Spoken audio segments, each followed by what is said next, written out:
ഒരു ബോംബ് സ്ഫോടനം, നിരവധി മരണങ്ങൾ, ഒരുപാട് പേർക്ക് പരുക്ക്. ആദ്യമായി അങ്ങനെയൊന്നും കേരളത്തിൽ ഉണ്ടായ വർഷമാണ് കടന്നുപോയത്.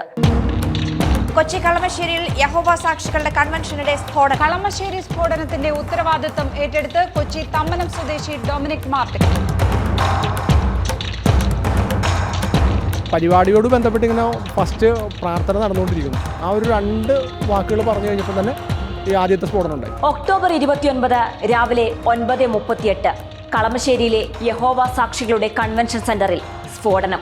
2500 പേർ തിങ്ങി നിറഞ്ഞ ഹാളിന്റെ മധ്യഭാഗത്ത് 3 തവണകളായി പൊട്ടിത്തെറി. 2 പേർ തൽക്ഷണം മരിച്ചു. 52 പേർക്ക് പരുക്ക്. പിന്നീട് പല ദിവസങ്ങളിലായി ചികിത്സയിൽ കഴിയുകയായിരുന്ന 6 പേരും മരിച്ചു. ഇതിൽ 12 വയസ്സുള്ള കുട്ടിയും ഉൾപ്പെടുന്നു. സ്വന്തമായി നിർമ്മിച്ച ബോംബ് കസേരകൾക്കടിയിൽ വെച്ച ശേഷം റിമോട്ട് കൺട്രോൾ ഉപയോഗിച്ചായിരുന്നു സ്ഫോടനം നടത്തിയത്. ഞങ്ങളിരുന്നതിൻ്റെ കുറച്ചപ്പുറത്തായിരുന്നു. ഇങ്ങനെ ഭയങ്കരമായിട്ട് 1 പൊട്ടി, 2 പൊട്ടി, 3 പൊട്ടുന്നത് ഞാൻ ഓർക്കുന്നുണ്ട്. ഭയങ്കര പുകയും തീയും.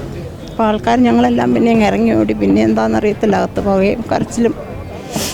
ബോംബാണ് പൊട്ടിയതെങ്കിൽ അതിനു പിന്നിൽ ISO ഭീകരവാദികളോ ആകും. ഇനി സംഘടന ഇല്ലെങ്കിലും ചെയ്തത് ഒരു കബീറോ മുഹമ്മദോ ആയിരിക്കും. ഇത്തരം സാധ്യതകൾ രാജ്യം ചർച്ച ചെയ്തു തുടങ്ങിയെങ്കിലും പെട്ടെന്ന് നിർത്തേണ്ടി വന്നു. പ്രതി കീഴടങ്ങി. പേര് ഡൊമിനിക് മാർട്ടിൻ, ക്രിസ്ത്യാനി. യഹോവ സാക്ഷികൾ രാജ്യദ്രോഹികളായതുകൊണ്ടാണത്രേ ബോംബ് പൊട്ടിച്ചത്. ഇന്റർനെറ്റിൽ നിന്ന് പഠിച്ച് പലയിടങ്ങളിൽ നിന്ന് അസംസ്കൃത വസ്തുക്കൾ സംഘടിപ്പിച്ചാണത്രേ ബോംബ് ഉണ്ടാക്കിയത്.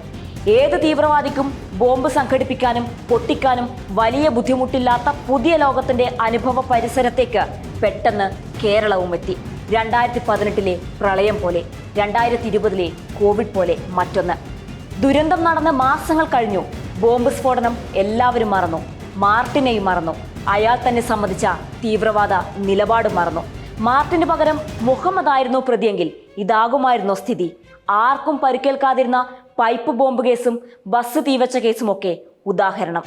അതെ, പേരിന്റെ പ്രിവിലേജ് കൊണ്ട് കേരളം വേഗത്തിൽ മറന്ന സംഭവമാണ് കളമശ്ശേരിയിലെ തീവ്രവാദി ആക്രമണം.